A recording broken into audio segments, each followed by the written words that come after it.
Selamat datang di video demonstrasi kontekstualisasi dasar-dasar pendidikan Ki Hajar Dewantara.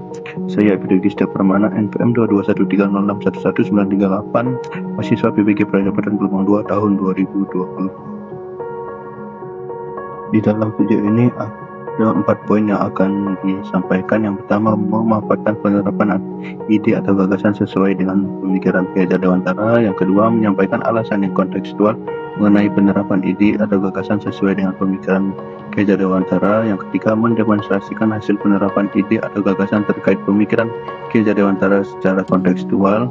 Yang keempat, menyampaikan tantangan dan solusi penerapan pemikiran Ki Hajar Dewantara sesuai dengan konteks kelas dan sekolah.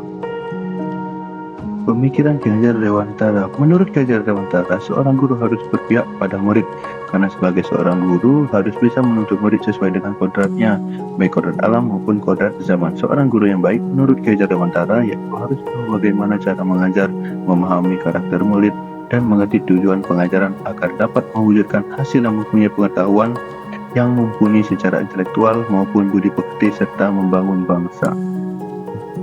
Pendidikan adalah pembelajaran pengetahuan, keterampilan, dan kebiasaan sekelompok orang yang diturunkan dari satu generasi ke generasi berikutnya melalui pengajaran, pelatihan, dan penelitian. Pendidikan bertujuan untuk menuntun segala kodrat yang ada pada anak-anak agar mereka dapat mencapai keselamatan dan kebahagiaan yang setinggi-tingginya. Pendidikan menurut Ki Hajar Dewantara. Pendidikan adalah tempat persemaian benih-benih kebudayaan dalam masyarakat. Ki Hajar Dewantara memiliki keyakinan bahwa untuk menciptakan manusia Indonesia yang beradab, maka pendidikan menjadi salah satu kunci utama untuk mencapainya. Filosofi Ki Hajar Dewantara. Pendidikan hanya suatu tuntunan dalam hidup dan tumbuhnya anak-anak kita, artinya hidup anak di luar kehendak kita sebagai kaum pendidik, walau hanya dapat menuntun, akan tetapi pendidikan memiliki faedah yang sangat besar terhadap hidup tumbuhnya anak-anak. Dasar-dasar pendidikan yang menuntun. Ki Hajar Dewantara menjelaskan bahwa tujuan pendidikan yaitu menuntun segala kodrat yang ada pada anak-anak agar mereka dapat mencapai keselamatan dan kebahagiaan yang setinggi-tingginya, baik sebagai manusia maupun sebagai anggota masyarakat. Hal yang tidak boleh terjadi di sekolah. 1. Guru membela kesalahan murid. 2. Guru membeda-bedakan murid. 3. Cinta buta pada sebagian guru. Pendidikan yang berpihak pada murid dengan strategi 3P, yaitu penjaringan, pemetaan, dan pembinaan. Keterampilan yang harus dimiliki guru pada pembelajaran berpihak pada murid yaitu yang pertama, kompetensi kepribadian, 2. kompetensi sosial, 3. kemampuan pedagogik dan kemampuan profesional. Kompetensi kepribadian. Sebelum guru dapat membantu murid dalam mengelola kondisi sosial dan emosionalnya, guru perlu belajar memahami, mengelola, dan pembelajaran sosial dan emosional dalam. Melalui kompetensi sosial yang dimiliki, seorang guru mampu merancang bagaimana sekolah dan ruangan kelasnya, bagaimana waktu belajar, ruangan-ruangan yang ada di sekolah, serta hubungan dengan komunitas sekolah dan keluarga. Kemampuan pedagogik dan kemampuan profesional. Mampu memahami karakteristik murid dan mengedepankan kodrat anak dalam proses pembelajaran, mampu menerapkan pembelajaran sesuai dengan kodrat alam dan kodrat zaman murid, memiliki kemampuan yang mengakomodir gaya belajar dan karakteristik peserta didik. Karakteristik pendidik yang berpihak pada murid. Yang pertama, manusia merdeka.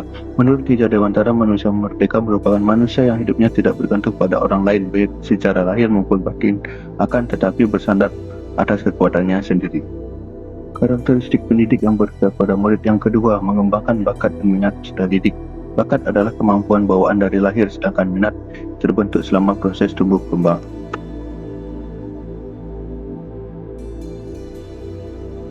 Karakteristik pendidikan yang berpihak pada murid. Yang ketiga, kodrat peserta didik. Ki Hajar Dewantara mengingatkan bahwa pendidikan anak sejatinya menuntut anak supaya dapat mencapai kodratnya sesuai alam dan zamannya. Kodrat zaman. Pendidikan saat ini lebih ditekankan pada kemampuan anak untuk memiliki keterampilan abad 1. Sedangkan kodrat alam diartikan sebagai lingkungan alam tempat peserta didik berada, baik kultur, budaya maupun kondisi alam. Pendidikan yang memerdekakan menurut Ki Hajar Dewantara adalah suatu proses pendidikan yang meletakkan unsur kebebasan anak didik untuk mengatur dirinya sendiri, bertumbuh dan berkembang menurut kodratnya secara lahiriah dan batinnya. Strategi yang perlu dimiliki guru dalam mengajar. 1. Menarik perhatian peserta didik. 2. Menerapkan pembelajaran kooperatif. 3. Menggunakan teknologi dalam proses pembelajaran. 4. Humoris. 5. Memberikan apresiasi kepada peserta didik. Strategi pendidikan agar berpihak pada murid, memberikan kesempatan berpendapat, membangun pemahamannya sendiri, tidak selalu mengikuti keinginan guru, berpartisipasi dengan kesepakatan kelas, guru bersikap demokratis, jangan menjadikan murid sebagai kertas kosong dan lain sebagainya. Pemetaan kebutuhan murid. Pembelajaran diferensiasi haruslah berakar pada pemenuhan kebutuhan belajar murid dan bagaimana merespon kebutuhan belajar tersebut sehingga guru dapat menciptakan pembelajaran yang berpihak pada murid. Kesiapan belajar adalah kapasitas untuk mempelajari materi baru. Sebuah tugas yang mempertimbangkan tingkat kesiapan murid akan membawa murid keluar dari zona nyaman mereka. Minat murid.